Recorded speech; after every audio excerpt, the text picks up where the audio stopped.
Hey everybody, welcome back to Bros and Shows. I am your host, Josiah, aka Mauler67, and with me, as always, I got my buddy, I got my pal, I got my brother Austin. Austin, how are you doing today? I'm doing pretty good. How about you? Hey, I am doing better. So I had my doctor's appointment today. I'm sure you probably talked to Mom already, and she'd probably give you the lowdown of stuff. As, she's a gossipy little girl. No, I'm kidding. So I basically went to the orthopedics today. It's been like a time coming since I had my issue. Went in, got x-rays done, filled out some paperwork. The doctor came in, had me lay down, went through some things with me. And he basically went like, so this could be hypnosis or something like that, which is basically when you overuse or extend your like a hip, and it causes the pain in the hip because you did. That was one of the things that the doctors at urgent care said that it could have been. They basically told me, like, stop, using that side so much and start relaxing. I've been laying in bed for most of the time and it wasn't going away, so I was kind of like, I don't know if that's the real line problem. And the doctor basically like had me lay down, do a bunch of things. He moved around stuff, and I wasn't really feeling pain as much as it was like certain things was causing it. And he basically told me, he's like, all right, so here's the deal, man. We're going to give you some cortisone shot in your hip and see if that does anything. If you take it and you feel better, like the pain starts going away or the pain goes away, then it was hypnosis or whatever it was, and you'll be good for basically 3 months. And within the 3 months, the pain could completely go away by the time the cortisone shots wear off. And he told me, he's like, if that happens, like if you feel good in 3 months, you can like re-up just for us to touch bases and make sure everything's good. If in 3 months it comes back, then that's enough. Like, we'll just have to figure out like the more permanent solution. And then he's like, if I give you this and in 2 weeks it still hurts the same, come back in, and it's probably something to do with your spine, not with your hip. And I went, oh, okay, cool. So that's great to know that I just got an injection, and I just gotta wait again. So that's my life. The funny thing is, I have no idea how long cortisone shots take to start affecting me. 1 to 2 days usually. Mom said like 5 to 6 hours, depending on your type and your body. Yeah, it does. I'm like, whatever. I'm just going to let it go for a couple days and see what happens. She also told me from her experience with the shot that it also affects other things. Like, she was getting it in her knee, but she was feeling like relief in her pain in her back and everything. So there is also the possibility that by them putting it in my hip or whatnot, it could residual help the issue. I don't know.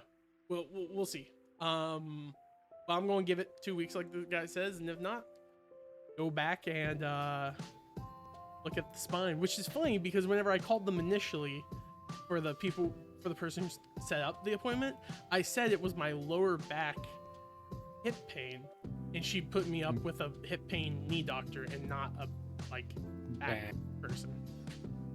Which the guy basically said, he's like, the back person probably would have been better for this, and I'm like, this is who they gave me. The good thing is by the time I get this all taken care of, looked at or whatnot, the rush for holidays should be over, so I should be able to get in a lot quicker. So yeah, that's what it is. Other than that, chilling, playing Persona 5 Royals, having a good old time, watching, I rewatched all of Avatar: The Last Airbender. Which reminded me, we have to do Legend of Korra sometime on this thing, but unfortunately it's on Netflix, which means we won't be doing it for a while. No, it's also on Paramount. I have Paramount. Oh, really? Oh, there we go. Yeah. All right, cool. I didn't know it was on Paramount. I'm pretty sure. Um, Let and me check. then I've been rewatching Bob's Burger. I Oh, I just love Bob's popped on Burgers. season 2 and just started watching it from there. And I forget how much I enjoy the show. Like, there's so many points where I'm just sitting there being like, I hate this family. Like, each of these individual people frustrate me beyond the belief. And then like 5 minutes later, I'm just like, gosh, this is such a fantastic, great show. Because like the best thing about it, and this is always what I'll say, is that they all get like annoyed and angry with each other, but they never hate each other. Like, you never get the semblance like they actually hate each other, and they're all very supportive of each other. I watched the Valentine episode where Tina rips open all the cards to find out who gave who flowers, and I expected the mom to be upset, or like them to be like, how could you do this? But they all like, it's okay, we'll fix this, we can figure this out by matching the handwriting and everything, and they fix the situation. And I'm like, yeah, no, that's a good family thing to do. It shows like you can be supportive even if your kids make a horrible decision, and other things to that extent. And I was like, this show's good. Plus, also the episode, the BroEcon episode, makes me laugh so much, man. Oh man, like they're Bob's Burgers to me. Like, I wasn't really into Bob's Burgers until about a year ago, actually. Yeah. My wife's cousin actually liked Bob's Burgers, and he was like, "Oh man, you gotta watch. It's funny." And I was like, I watched like 3 episodes of that show, and I told him like what 3 episodes I watched, and I was like, "Yeah, I'm not really a fan." And he's like, dude, just grind a whole season. And I was like, nah, I'll grind it. So I did, and I wasn't a fan. I stopped watching it, and then I was like, nah, I'm just not, it's not a show for me. That's how I felt about Archer too. And, you know, I remember during, there was a time where I had nothing to do at work. And I was like, you know what? I'm going to try to watch Bob's Burgers, because I found out one of my favorite comedians does a reoccurring role on Bob's Burgers. Actually 2 comedians, and that is Bill Hader and Will Forte do like running things. So I was like, yeah, I'll watch it, you know. So I ended up watching it, and then I found out that Camille does a special guest appearance, which is my favorite episode of Bob's Burgers, is the black garlic burger. The funny thing is, when I was watching that episode, I instantly thought of you, because when you were, there was a point where you were like driving up, and you were really like, you're still really into cooking, but you had like this stint where you would drive up and bring like a cooler of food and be like, I'm gonna cook us some food here, and you would make it, and you're like, try this butter, it's black garlic butter, you'll love this. And whenever that happened, my brain's like, black butter garlic, you'll love this. Black garlic butter, you'll love it. See, yeah, that's the thing. I do enjoy cooking for people. I love cooking. The thing is like, it's a lot. Like, it's a lot of process and a lot of stuff to do. And the thing is I love to teach people how to cook. Like, I've been teaching one of my buddies actually to cook right now, and like it's great, you know. Like, and then now I just like, it clicks and then it just works. But since I've been changing my lifestyle of like certain foods I can eat and cannot eat. I've like changed in seasoning too. So I'm like, okay, what is good for me? What is bad for me? Walking around with like a little bit of Obey in your pocket. No, it's more of like, you know, I got rid of a lot of like seasonings that involve salt, because salt is not really good for a diabetic. So like, I was like, all right, well, I love Tony Chachere's, but I can buy Tony Chachere's no salt, and that just works out fine. So I've been doing that kind of stuff, like trying to do that. And like now, I'm dipping my toes into stuff that I would never have ate in my life.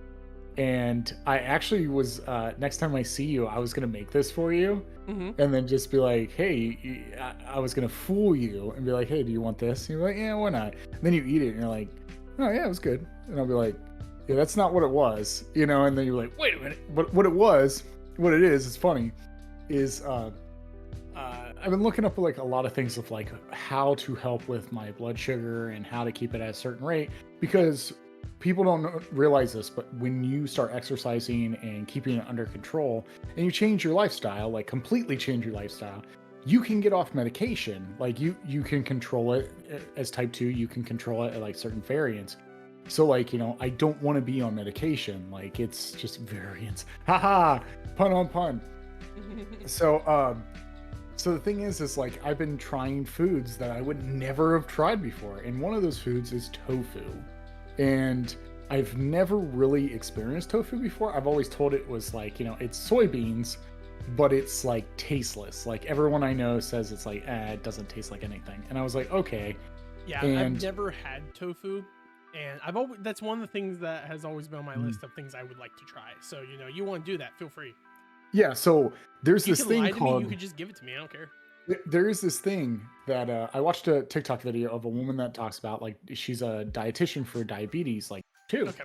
And she was like, tofu scramble is amazing. I was like, what the heck is tofu scramble? All it is if you look up a picture of tofu scramble, it looks like scrambled eggs. And I'm going to tell you right now, it tastes like scrambled eggs. But my scrambled eggs are different though, because I like heat on it. So like I have that zombie apocalypse like hot sauce that you left. I've been like putting heat on it, and I'm like, I'll mix it in with the tofu. Yeah. I haven't. Oh man. I've been using it. Which I actually have an extra bottle that I've just been holding on to because I actually tried it. I liked it, and I was like, this is actually pretty good. And then I found out that they do like 10 different sauces of different tastes, but it's just called like one's called Zombie Apocalypse, the other one's is called Vampire Apocalypse, which is a garlic sauce. Yeah. But it was really good, and I've been eating tofu. I eat tofu every single day. I wake up, make a tofu scramble with some mushrooms. I put mushrooms, green and yellow and red pepper together with onion, and then I just make a scramble, and then I eat the whole thing. And when you eat carbs, and I look at like my glucose monitor, you'll see like this dip. Like when I eat, you'll see like this huge like ascend, and then it goes down after like an hour. With tofu, it's like this. Boop. That's all it is. And I was like, wow, I never realized that, like how impactful tofu is. So I was like, I wonder if other people have eaten this. And a lot of people that there's a guy on TikTok right now that has a glucose monitor that he gets sponsored where he eats food, and then he shows you like, what's the difference? Is there like a secret to keep your blood sugar down? Like apple cider vinegar has been found that if you eat that before your carbs, you can like really control your blood sugar. And like, I was like, oh, okay, I'll try that. And so like I've been trying certain things. So tofu was one of them. And now I'm interested into making more tofu things, that I'm actually looking to buy like a tofu press, because you have to press the water out of the tofu because it's in water. So yeah, I'm pretty excited about it. But yeah, my week's been pretty good so far. I've been trying to, we were talking about playing Lethal Company last week. Which I'm a huge fan of now, and now I've been like nonstop singing the stupid song. Pretty fun. Yeah. Which song have you been singing? The Company. Oh, okay. That's not actually from the game. That's from I know. It's Markiplier. Yeah. Yeah, because the thing is like I actually watched it finally. Like I went back and watched it, and then he just came out with a number 2 like a couple days ago, like the second part of it. I've been watching. So I'm subscribed to both Wade and Bob as well. Oh, okay. And they upload the videos earlier than Mark, and so I've been watching them, just all the different perspectives of the same stuff over and over again. It's funny. I just like doing, especially those co-op games are always just so fun to me to watch. Yeah, I've been watching Markiplier lately, actually, because I just watched he actually did a video of a game that I saw him play before, but this company made a new game, or the person made a new game, and it's called Where Is Larry? Oh yeah. Yeah, I've watched that. Like I watched that because I saw it, and I was like, "Where's Larry? That's from that dude." And then I was like, "Yeah, I'm gonna have to watch it." And then I realized it was only like I think he said it was like a maybe an hour, 2-hour game. It was really short. He said it was very short. So I like when he plays like very, very short games to give like people. He did like the window cleaning service yesterday. That was a good one. I watched that. One of my favorite things to watch that he does was the 3 scary games, because they're 3 short, simplistic games that he goes through. And I just that's my bread and butter when it comes to. That's not true, The bread and butter I mainly watch is the longer playthroughs of like more calm stuff, like Faith, Mhm. the Unholy Trinity, or like um Inscription, stuff like that. But no, I agree. Mhm. I definitely see that. No, I like it a lot too. I think it's pretty solid for what what he does. I think it's fun. I do enjoy a lot of the times when he plays with his friends, and there's like Mhm. prolonged series, like when they played Phasmophobia or The Raft or The Forest. Like those videos I Mhm. watch constantly. Yeah. Oh man. You know what's But funny, yeah. Austin, is you talking about tofu makes me think of the Him Daisy comic of Persona 4. Because there's the scene where Yuhiko someone eats something from hers and she starts like freaking out, going like my fried tofu, like freaking out like internally. So anytime I hear tofu, I think of that, and her yelling my fried tofu over and over again and bugging Yeah. out. And I've been eating. I'm gonna try fried tofu for the first time, but it's not fried; it's air fried because I cannot fry tofu. Like deep fried stuff will hurt my blood sugar. But I am frying this garlic semi-seed liquid tofu. It sounds really good. I saw a recipe and I was like, I'm gonna try it. So we'll see. All right, sounds Yeah. good, Austin. Let's go ahead and dive into Yeah. this week's episode of the show we watched, which was Loki season 2 on Oh, yeah, Disney Plus. Disney Plus. Austin, what did you Mhm. think of Loki season 2? Okay, so I see. I actually enjoyed season 2 a lot. I thought it was well thought out. It was well done. I liked some of the callbacks from season 1 that we got to see, especially Kang. We got to see like, where there's that scene where like, what's her name? The Time Girl, the little time Renslayer? character. No, Oh, not Miss Renslayer. Minutes, The Miss Minutes. Miss Minutes. That's her name. Miss Minutes takes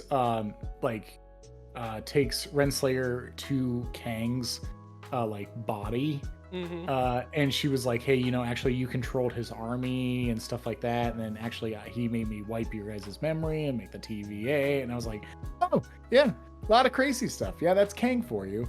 I love the fact, just like kind of piggybacking off of that, I love the fact that the whole thing was Kang from the beginning. That I thought was a great revelation that they did in the very beginning of the Yeah, show. yeah, And it was. I'm saying that because well that's done. in reference to what you were talking about there. Yeah, it's so well done. Like Kang has been around for a long time. Kang is one of those big baddies next to Thanos. So like I've been pretty excited to see Kang on screen. He was in the Quantum Mania. That was his big reveal. Was one of the variants of Kang. I thought Loki season 1 was his first reveal. Well, his was his first reveal as like the person that Kang they the didn't know the Conqueror. name of. Yeah. So like the difference is like we got to see certain variants of Kang. So Kang so far. So we had one from Loki season 1. Then we had Ant-Man Quantumania, and then now at the end of Ant-Man Quantumania. And spoilers if you haven't watched Ant-Man Quantumania. We got to see like a bunch of Kang. It was like they did like I think the post-credit scene was like at least a whole stadium full of different Kangs. And I was like, oh yep, there's all the variants. It makes sense now. I will say this though. Hmm? I can't say his name correctly. I'm sorry, but when he showed up on screen, he deserves so much. That is, oh man, I'm gonna butcher this dude's name, but everyone knows him as Short Round Oh, from okay. Indiana Jones. Obi. Or Obi. Bose. Yeah, So he is Ki Hu Quinn. I think that's how you pronounce his name. He is a phenomenal actor, and I'm glad that he's getting enough more notoriety as an adult actor compared to his child counterpart, because he was known as Short Round, and then he was the other kid from Goonies. He was one of the kids from the Goonies. But the thing is like his last movie he did was phenomenal. He like came out of nowhere and he won He was best a actor, director, supporting right? actor. I thought he was the director of it. I don't think he's the director of it. I think he was just part of that. Oh, okay. I don't know if he was the director. I could check real quick. But the movie is called Everything Everywhere All at Once. Yeah. And it was a complete whole Asian casted acting stuff. He did not direct it. It was Daniel Quaid that directed that. Okay. But the movie, it deals like with multiverses and stuff. It is one of the most phenomenal movies I have watched in a long time. It was like, wow, someone told me about it. I went and watched it, and I was like, okay, this movie knows how to do multiverses, and it's goofy too. It's like hilarious. I actually enjoyed it, and after watching the film, I was like, wow, yeah, that movie deserved every praise it got. And A24 made the movie, of course they did. But watching him starting to be in roles now, I'm really excited, and he played a great role in this. I really liked him. Owen Wilson, I haven't been a fan of Owen Wilson for a long time, because Owen Wilson has fallen in that category of like, that dimensional actor that's only casted for certain things. Just like his brother. His brother's the same way. And I just feel that their brothers all the time. But then the Luke second Wilson. the second you say his brother, my brain went, who is? Oh, I know him. Yeah. Luke Wilson. So I will say that the ending for the show, there is a lot to be like discussed on that. Yeah. I have a theory on what's going on, and I feel like I'm, and a lot of I've read more things about Reddit and stuff like that where people have the same theory that I had, so it kind of makes sense what's going on. But overall, I did like season 2. I enjoyed it. It was. Did I enjoy it as much as season 1? Yes, but there was a problem that I had, and the thing is like, it's been happening recently, and people need to come to the conclusion that that's going to happen. Is we're starting to lose steam here on certain Marvel properties and intellects. So like, some movies aren't great movies, and so it's not really something to get hyped for. Like when Loki season 1 came out, I was super hyped for it, but it was also coming off of the whole Infinity Wars Endgame type deal. And I was excited for it. But lately, some of the shows that I have watched, I'm not going to go back and watch. Like, I recently watched Secret Invasion. I don't want anyone to watch that. It was awful. It was one of the worst shows I've ever seen come out. And She-Hulk was good. I liked She-Hulk. That's how she was in the comics. I was great with that.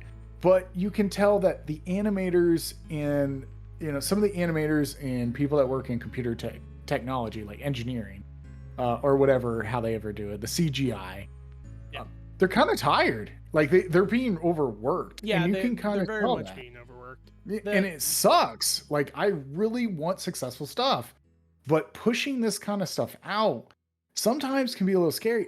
But you can tell when they do take their time that I feel like it's a good story.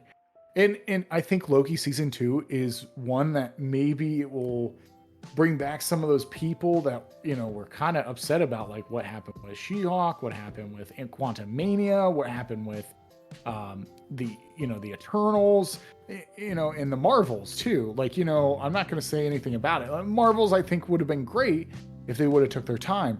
But the ending credit scene, you can clearly tell that the CGI character that happens in there needed a lot more help. Like, they did not render him properly or something, and it looked terrible. And I was like, they need to fix this. Yeah. But go on. Sorry. But that's the thing. Like, I liked it. I enjoyed it. But there wasn't anything that was like, I think that this is, whoever wrote this story knew Loki, loved the character, and I think they took their time a little bit on this season, and I'm glad because I enjoyed it. I thought season 2 was good. I didn't enjoy it as much as season 1, but I love season 2. I thought it was great. So, nothing against it. I thought it was good so far. So what did you think about season 2? I liked season 1 a lot. Mhm. And when I retroactively think back on season 1, the thing I liked about it was just having Loki around. I just like the Loki character and the actor. Yeah, Tom Hiddleston's great. I also think Owen Wilson was fantastic in it too. And the whole reveal of like the variant being basically like a gender swap version of Loki was interesting too. This season, I'll be honest, I love the story a lot. To the point where I actually think I like season 2 more than season 1. Because season 1 was very bland in the way of like, hey, Loki's always lose. And we've been pruning Lokis all over the multiverse for generations, but yet they're the only ones who survive in that destroyed place. And then like the whole thing of like we have to take down the TVA. The person at the end of the TVA is he who remains, and the he who remains is Kang. That was like I was fine with that. I was like, yeah, sure. But the whole ending where he's like, yeah, no, go ahead and kill me. I'm all cool for it. Like I'm down for it. Because I don't know what happens after this. And then I love the fact that this season culminates to back to that scene again, where Loki thinks he has to keep killing, like he's trying and trying and trying, he's failing and failing and failing. And I personally, I think that made me like it even more because of the like annotation from the first season where it's like Loki's always lose. And so him failing over these tens of thousands of times, centuries, and still failing over and over and over again kind of proves that point that Loki's always lose. And I will also say this because like his whole trial's going on, but the guy who plays Kang, like they're having the trial for all the stuff that he allegedly did. And we don't know, like they're still figuring that all out, whether or not, I'm not even going to dive into that. But the one thing I will say that kind of made me laugh and made me kind of perceive it right is I'm like, if he did or didn't do this stuff, regardless, Loki got to basically murder the guy millions of times.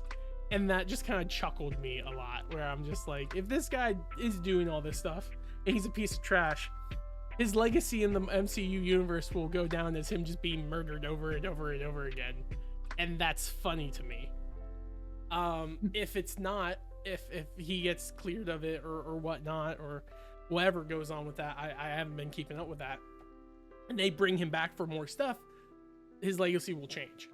But as he stands now, he was in the Wasp and the Ant-Man movie, Quantumania, and he was in this. In this show, he has nothing but died the whole time, and that's hilarious to me. Yeah. Especially like the 5th time of seeing him walking out and then shredding into spaghetti made me laugh so many times. Oh, I can't yeah. say. Especially like once Loki started trying to like go back and start altering everything, he's like, okay, quicker. It's like, it'll definitely work this time, and then it like keeps replaying it over and over again. That made me laugh.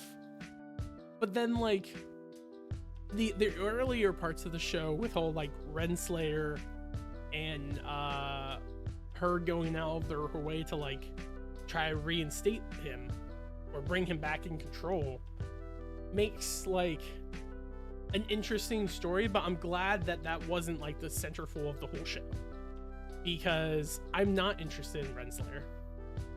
I was not really interested in Kang's version that we met. I wasn't interested in this whole like TVA fighting ex-TVA members. Though, to be fair, I will say this now, freaking gruesome way of killing people. The one scene where she traps them all inside the orb thing and crushed. I was like, they didn't show anything, but you know what it does. Yeah. And it doesn't stop. And that, when that happened, I was like, dang, they didn't show it, but it was so implied that even a child would know what's going on here. That was crazy. You mentioned the guy who plays Ouroboros. I freaking loved his character in this season. He was so enjoyable. it made me like chuckle and laugh. It made me feel sorry for him whenever he went to the bookstore. He's like, I want to buy this book, and it's like, I can't find the barcode anywhere. That's weird. Are you trying to buy your own book? Like, it's a great book. It's like, get these out of here. You can't sell a book here. And then he leaves. I'm like, man, that's too bad. But the fact that he's trying that made me chuckle and laugh. I don't know why he would buy his own book. It was nice to see all the different characters in their former lives before they enter the TVA, or at least what they would have been doing. Yeah, I don't know. I liked it a lot. I enjoyed it a lot. Like the fact that we found out the origin of Miss Minutes. I like that we found that, you know, the TVA was the original Kong's Kang or whatever the dude's name. I always get it mixed up.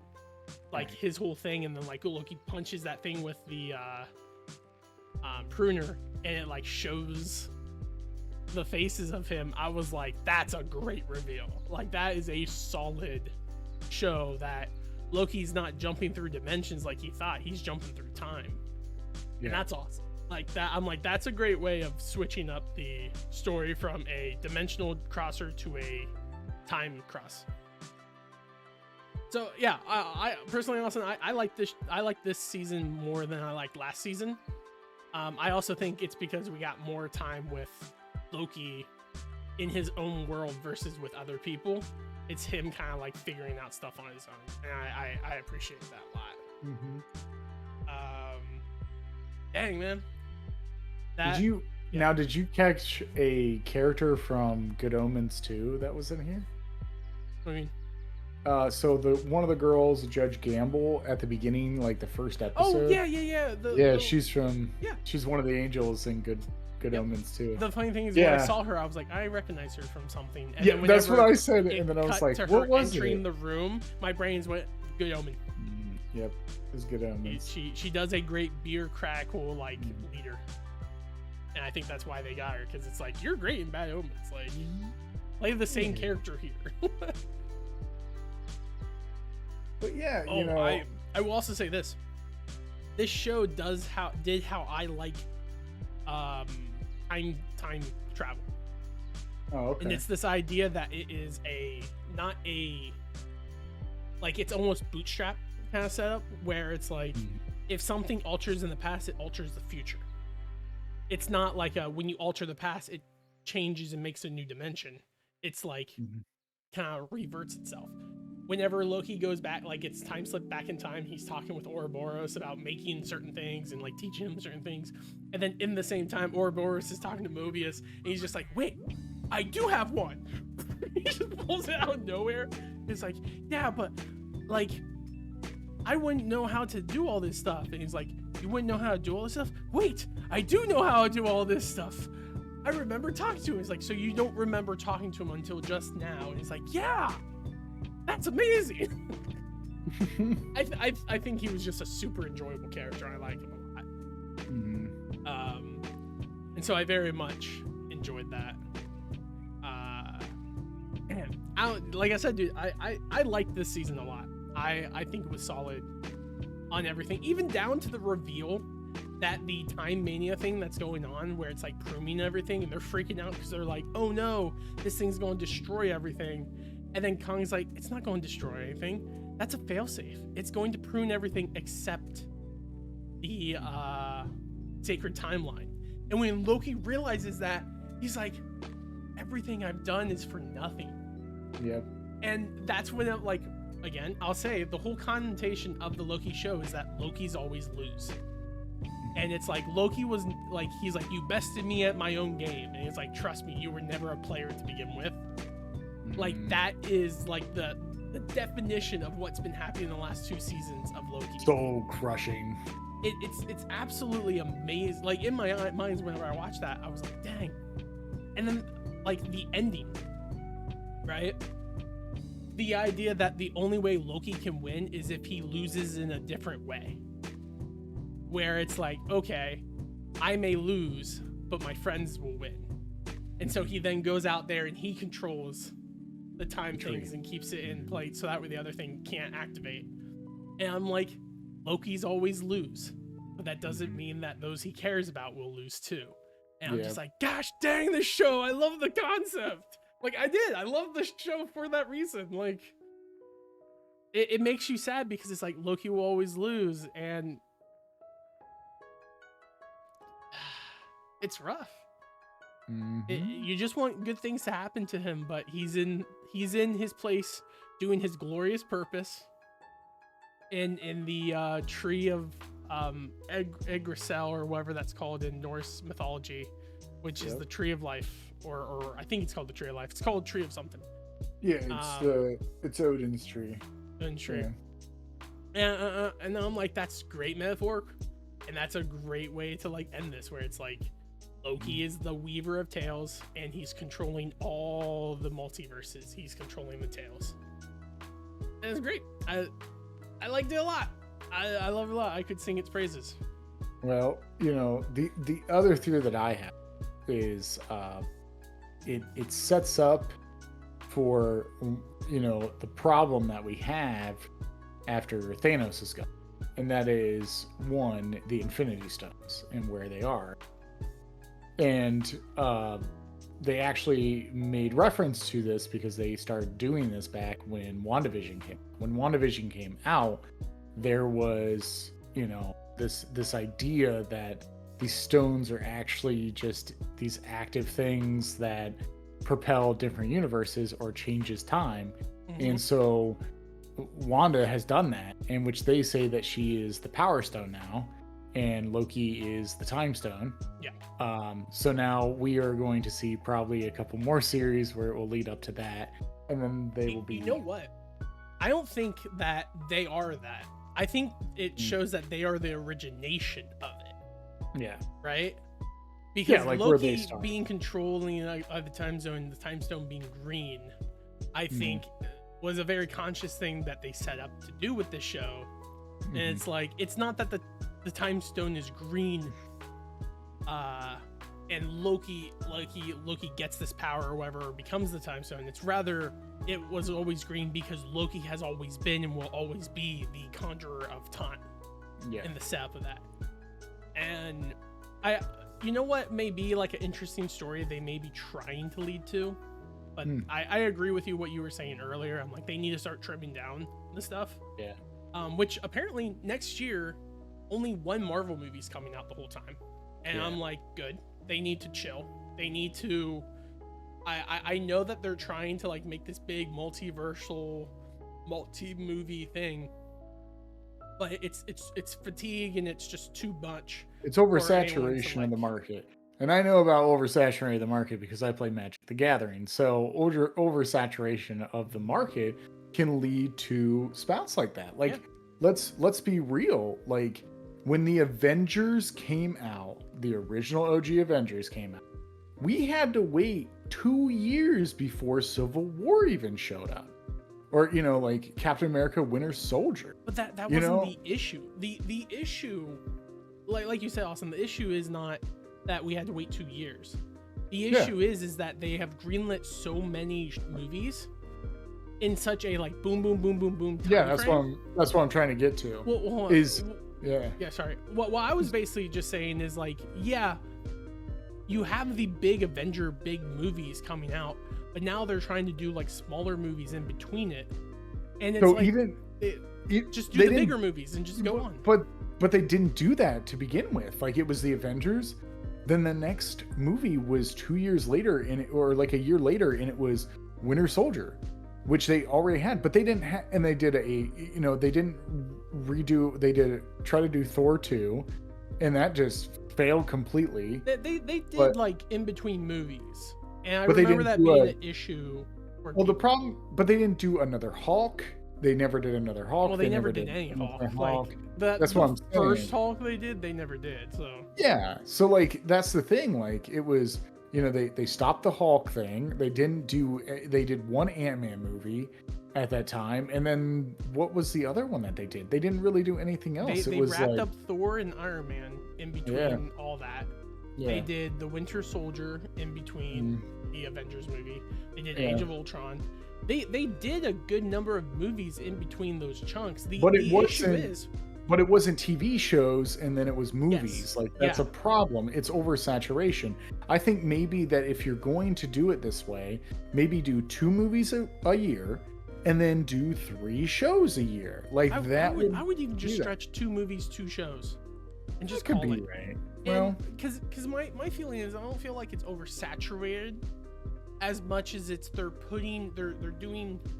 Okay, maybe this is just oversaturation, but it's a different level, like a different style than what I want to explain. I think it's just it's not them throwing out all this issue. It's the problem is that they're not focusing on the ones they should be. yeah. Instead of it being like hundreds of darts going out of board, it should just be 2 big darts. And then really work on those 2 big darts and then use the shows as buffers for the big darts. I liked Miss Marvel, the TV show. I want to watch the Marvel movie. I'm not going to until it comes out on Peacock because it's not something I felt like I needed to see. Yeah. It was the same thing. Like I prefer shows over movies a lot of times. As long as the show feels beneficial for the format. I think that like Disney has struck gold with one of their series, like their franchises of how it should go on from further on, and that's Star Wars. I think Star Wars is a better material for a show where you can lead out to a different storyline. Yeah. Now, has there been some stinkers of Star Wars? Yes. I'm going to tell you, Book of Boba Fett is just Mandalorian season 2.5, and I get that. But the thing is like it was still good. Like I enjoyed it. I had fun. But I wasn't. The problem that we've had with the Disney movies with Star Wars is there's, really in reality, none of them were really good for most people. I enjoyed one that people hate, but the Disney Star Wars movies suffered because they did not have a clear story for 3. Yeah. They were like, we want to make a sequel series, but we don't have a story. And so they just kept letting people do half-butt movies and just like, it has to be tied to the back one. You have to keep continuing. But they hired the wrong people to do it. And it just flopped from the very beginning because they didn't have a story. To me, the Star Wars sequel series is on level as like the Game of Thrones season 6, 7, 8, where it's like you realize they don't have a story. They don't know where they're going. And they're just kind of like fumbling along and you're worried because you're like, how is this going to end? And then at the end of it, they're like, oh yeah, remember we totally set up that this person was crazy this whole time. We did that from the beginning. We knew we were going to do that. Like, yeah. See that? And that's the thing. Like they're trying, sometimes I think that they're oversaturating what Marvel is and what it could be. And the thing is like, I haven't really enjoyed a Marvel show, like really thoroughly enjoyed a Marvel show in a while. And I think Loki 2 did that for me, where I was like, okay, this is pretty banging. This is solid. I like it. It wasn't like how She-Hulk was, or Miss Marvel. I still like She-Hulk. Oh no, I like She-Hulk, but it wasn't something where I was like so like I was like, wow, that was good. That was good. It was more like I enjoyed it. Like that's the difference is you have why I think that is awesome. And that is great. You know why I think that is? Why? I think it's because Loki and like what was Scarlet Witch's show called? WandaVision, thank you. Loki and WandaVision had pre-setups with characters you already are aware of. And the issue with Miss Marvel and what's the other one you mentioned? She-Hulk is that they were origin stories. And no one likes origin stories anymore. Origin stories are boring and over the top. And that's why everyone's getting the stupid like, oh, come on, when it comes to Marvel, is because anytime they introduce someone new, it's an origin story.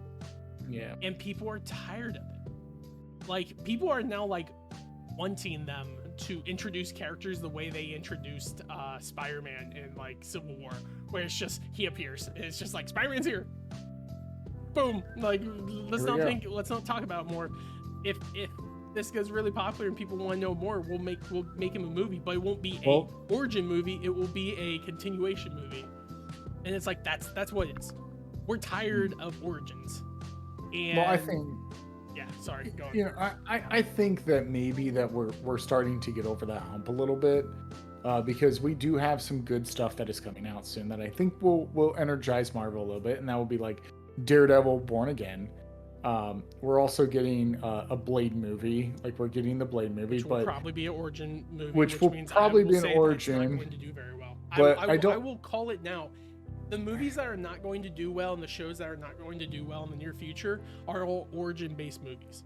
If it goes over the characters and what they like, how they become, it's not going to do as well. Well, also too is you also have Deadpool 3 coming up, Which is an origin movie. kind of in a way. It's not an Kind origin movie. of.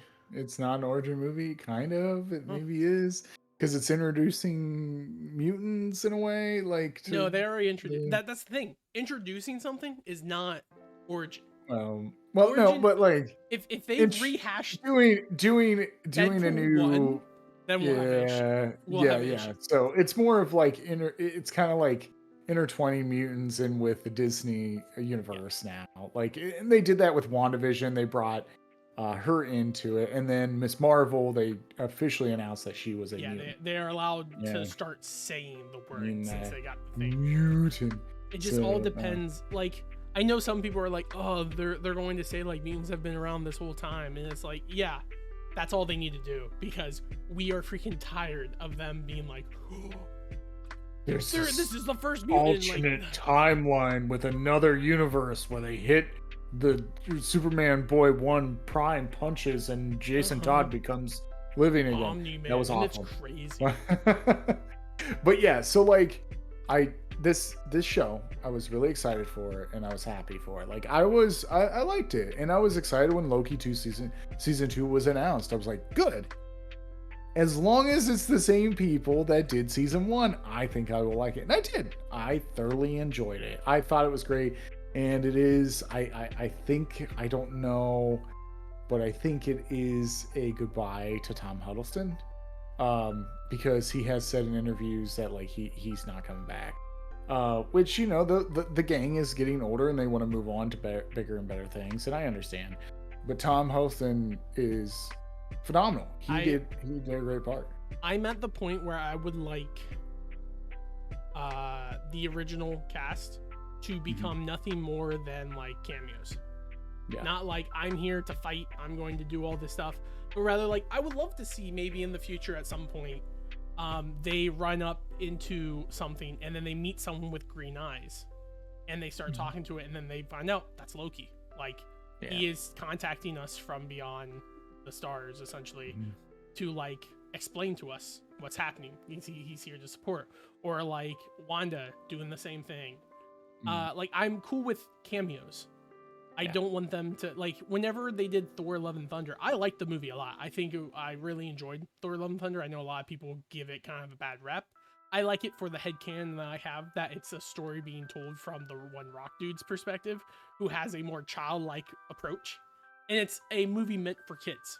And so I perceive it as a movie meant for kids. And I liked the movie because of that. But like I was like, Thor shouldn't be in his own movie anymore. He should be nothing more than like kind of like how Odin was in Thor 1.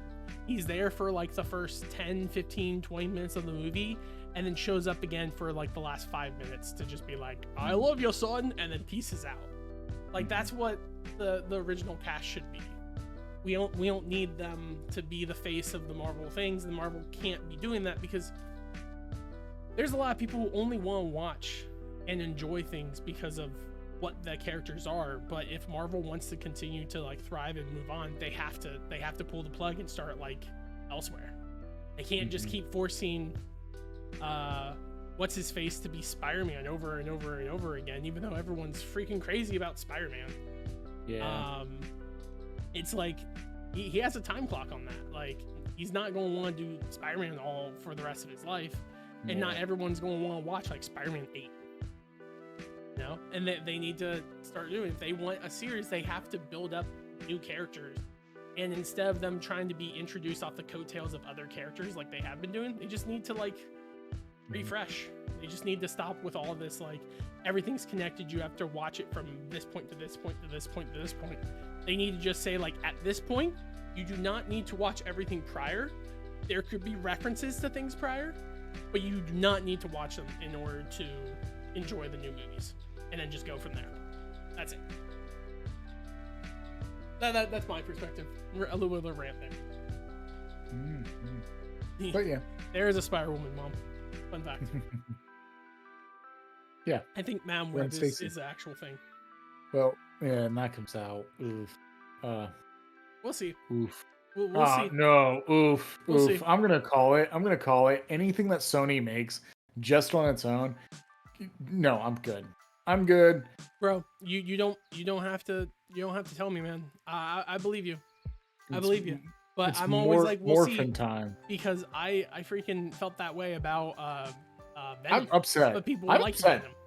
People liked Venom, and I was upset about that. I was like, how? How did you like that? And they're like, because of this. And I was like, it was violent.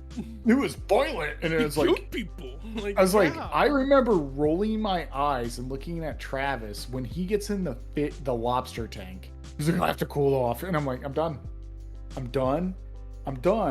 But then what's even worse is my favorite villain in the Spider-Man universe is being dealt dirty, and it's going to be a terrible movie. It's going to be awful.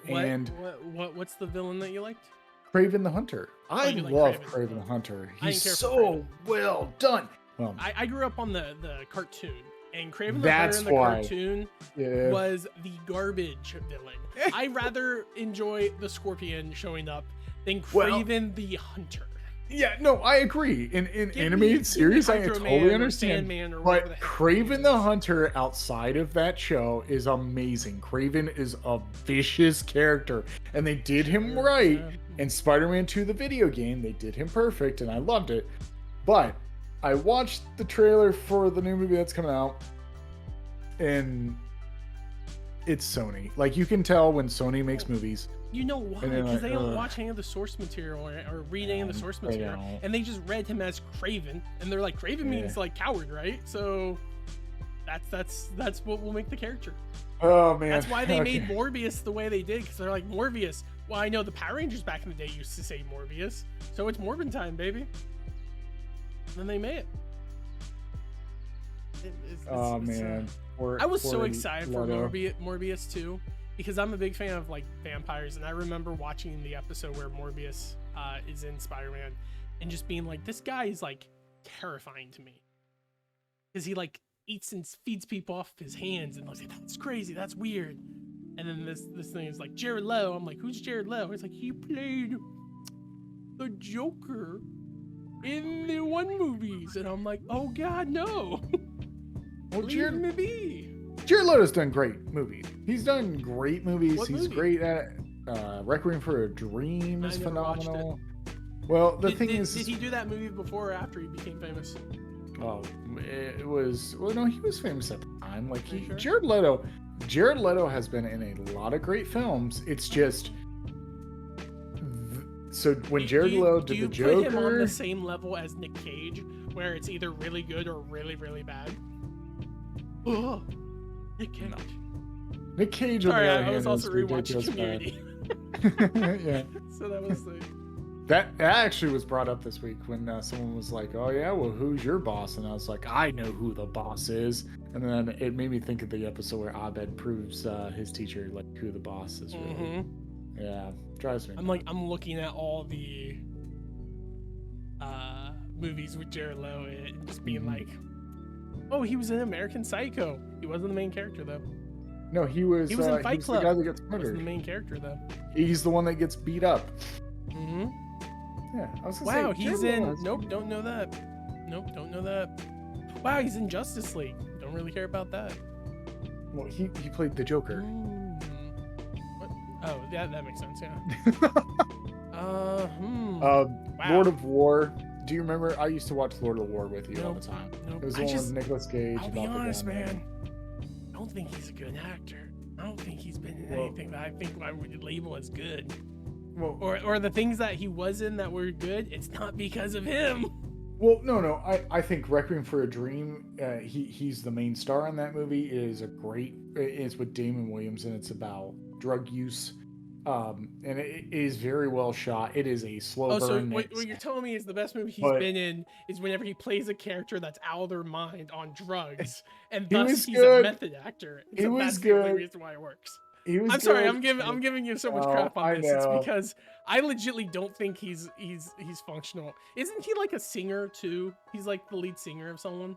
He's the lead singer of 30 Seconds to Mars. Oh, I only know that because our one friend Dakota was into that whenever we were in high school, and I was like, this is like super emo, right? Sorry, you kind of like stuttered there for a minute. Oh, did I? Oh, okay. Yeah, I don't know if it was you or No, it was just me. I don't know. I think our friend was a big fan of them, and I remember listening to one song and being like, this is like warning sign emo. Well, the main song is "The Kill" by 30 Seconds to Mars. That's the biggest song that they ever did. Come break me down, bury me. Yeah, that's super emo. Yeah, yeah, that's Here's that the good definition of thing, emo. He was in the one movie or show that was the like higher end version of the Fall of the House of Usher, which is the House of the Gucci. So I guess he is a great actor, Austin. It's all in my head, man. No, there is some great movies that he has done. I've watched multiple times that I like. But also too is I feel like he got put in those two terrible superhero films and he was judged that way. But he's done great films. Like I liked him in You say two Lord of bad War. films. He was in a lot of bad superhero films. What? He was in Morbius and Suicide Squad. Let's Uh-huh. be real. And then, you know, Justice League, yeah. No, the Justice League, he didn't really do anything. Like it was just a Yeah, cut. probably It was a because they cut started scene realizing from it. Suicide Squad. Oh no, that movie, Jared Leto did terrible in that. I will agree, Jared Leto did terrible. But also that movie was awful. Like DC started DC period. I don't know, man. Right. I just you can tell me all you want. I just don't. I just look at the guy and instantly like, nah. It's I get it's, it. it's a I pass get for me, it. bro. I get it. You know, I think he's done a lot of great movies, so I get it. All right, Austin. Is there anything else you want to talk about? Jared Leto starring in Loki season 2, Right, sure. the alternate variant timeline. Yeah, must be. No, no. You know what? I enjoyed Loki season 2, and I'm actually really happy what we're doing next week. Yeah. It's a show that showed up randomly on my Hulu Mhm. one day, and I'm a big fan of murder mysteries. I'm a big fan of comedies. Austin knows this because I forced him to watch Murder. What was the Netflix show? Murderville. Yeah, I want because the original version was a UK version, and it's like Murder in Smiley Town or something like that. Yeah, Smiley Town. Yeah. But yeah, Murderville, which is improv comedy murder, which I absolutely love. But yeah, next week, Austin, we're going to start into the tower known as Only Murders in the Building, season 1, Yep. with a lifetime comedian that we both grew up on. Because My our favorite dad, stand-up comedian of all time. our dad bought the SNL videotape of him and Eddie Murphy, so we watched that a lot growing up, and it will be fun to watch. Two wild and crazy guys. I would explain to my one coworker the one skit that him and Bill Murray did, where they just looked at the camera and was like, "What the heck is it?" What's I don't really know funny? What that is. What's really funny is a lot of people don't know that skit, but that skit was to cut time because they were supposed to do another skit, and the person that did got sick. So they were like, we have to get something. We don't have a skit. Like, this is the main character. We need to have this. So, like, Bill Murray and Steve Martin's like, hey, I got this. So he walks out, and that's what he starts doing. And then Bill Murray's like, I'm going to improvise too. So all that is improvised. And I loved that's the every definition minute. of yes and to me. Like, Yeah. I love that skit because I always think of Bill Murray be like, I don't even care what it is, and they walk off and it's like, what the heck is it? But you know, the thing is like, I love Steve Martin. I've always loved Steve Martin. His humor can be a little, it's comical, but sometimes dry. Like I remember falling in love with Steve Martin when I was 12, with his comedy, because he came out with like a banjo. He's always known with his banjo, and he has a band, which his band is phenomenal. He comes out with a banjo, and he had like this arrow through the head thing, and he looks over, and like all these people in the front row have the arrow through his head because, you know, everyone was a fan of Steve Martin. He's like, I see that you have the amateur arrow through the head. You know, that's the kind of humor that he is. Or, you know, like one of my father-in-law's favorite quote is Steve Martin's quote, where you forget and you lost a train of thought. Like you're talking and they're like, yeah, and so then, sorry, I went to the Bahamas, I'm back now. What's going on? You know, because you forget sometimes when you're talking to someone about what you're talking about and you leave that premise. But Steve Martin has always been someone that, like, I will go out of my way. The Jerk is one of my favorite movies of all time, next to Bowfinger. Yeah, Bowfinger is hilarious. You know, and so I am so excited to do this. I've been thinking about doing it for a while, and I was very upset when at the time that there was a time when Steve Martin and Martin Short were touring, and I had the time to go. I bought the tickets, but my car broke down, so I could not go to the show, and I spent like $60 of my money and could not go, and I was a little upset. So I'm actually really excited because I think Steve Martin and Martin Short are phenomenal, and supposedly Selena Gomez is in this show too, and she's really good, and I'm like, all right, man, I'm down for that. So I have not watched it yet. I'm super excited. I can't wait. It's been on my watch list for a while now. So yeah. All right, there we go. We get to enjoy it, and I'm always down for a comedy experience. Yeah. All right, awesome. That basically does it for this episode of Bros and Shows. I'll see you next time where we watch Only Murder and Murder in This Building, Season 1 on Hulu. So thank you, Austin, so much for joining me, and thank you all so much for tuning in.